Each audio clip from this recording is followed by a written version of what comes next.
জয়পুরহাটে কমলা চাষ করে সফলতা অর্জন করেছেন তরুণ উদ্যোক্তা ইমরান হোসেন উজ্জ্বল ও তার স্ত্রী সুমি আক্তার। তাদের সাফল্য দেখতে এখন প্রায় প্রতিদিনই জেলার বিভিন্ন স্থান থেকে আসেন কৃষি উদ্যোক্তারা। ফলনে লাভজনক হওয়ায় তাদের দেখে কমলা চাষে আগ্রহী হচ্ছেন অনেকেই। বিস্তারিত প্রতিবেদনে। উত্তরের সীমান্তবর্তী জেলা জয়পুরহাটের আক্কেলপুর উপজেলার ভিকনি গ্রাম। এখানেই ১.৫ বিঘা জমিতে বাড়ি ২ জাতের কমলার বাগান করেছেন ইমরান হোসেন উজ্জ্বল।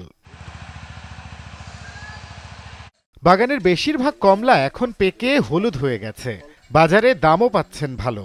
তাছাড়া প্রতিদিনই বাগানে আসেন দর্শনার্থী ও নতুন উদ্যোক্তারা। অনেক সুন্দর লাগতেছে আশেপাশে, তো সেই ক্ষেত্রে ঢুকলাম, ঢুকে দেখি ২-৪টা খেয়ে দেখি অনেক মিষ্টি, তো যার জন্য আর কি বাসার জন্য নিলাম। গাছের টাটকা কমলা, ফরমালিন মুক্ত, কোনো ওষুধ নাই, যার কারণে এখানে আসি। গাছ থেকে যেখানে গাছে যাবো ওখান থেকে পেরে দেয়, আমরা ওখান থেকে ২৫০ টাকা কেজি দূরে কিনে এনে খাই। খেতে খুব ভালো লাগে এবং ফলটা খুব মিষ্টি ও সুস্বাদু। উজ্জ্বল মূলত ছিলেন একজন ক্ষুদ্র ব্যবসায়ী। মহামারী কোভিডের ধাক্কায় ব্যবসায়িক মন্দায় পড়ে ইউটিউব দেখে উদ্বুদ্ধ হন কমলা চাষে।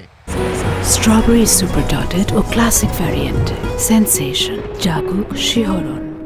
আর তাকে সহযোগিতা করেন তার স্ত্রী সুমি। বাংলাদেশের মাটিতে এত সুন্দর কমলা, এই এত আন্তর্জাতিক মানের কমলা মানুষের হাতে তুলে দিতে পেরে, দর্শনার্থীদের হাতে তুলে দিতে পারে, আমি নিজেকে গর্বিত মনে করতেছি।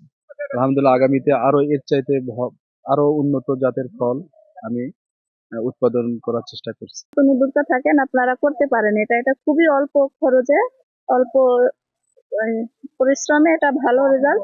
উপজেলা কৃষি কর্মকর্তা জানান, লেবু জাতীয় ফসল প্রকল্পের আওতায় প্রশিক্ষণ রয়েছে তাদের। পরবর্তীতে তদারকিও করে থাকেন। গত বছর প্রায় উনি ১০ লাখ টাকার ফল বিক্রি করেছেন। এখন পর্যন্ত উনি এই বছর প্রায় ২ থেকে আড়াই লক্ষ টাকার ফল বিক্রি করেছেন।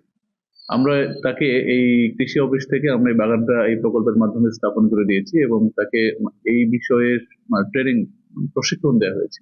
বর্তমানে উজ্জ্বলের কমলার বাগানের বয়স ৫ বছর চলছে, আর এসব গাছে গ্রাফটিং করে চারাও বাড়িয়েছেন তিনি। সাখাওয়াত সুমন, চ্যানেল ৯।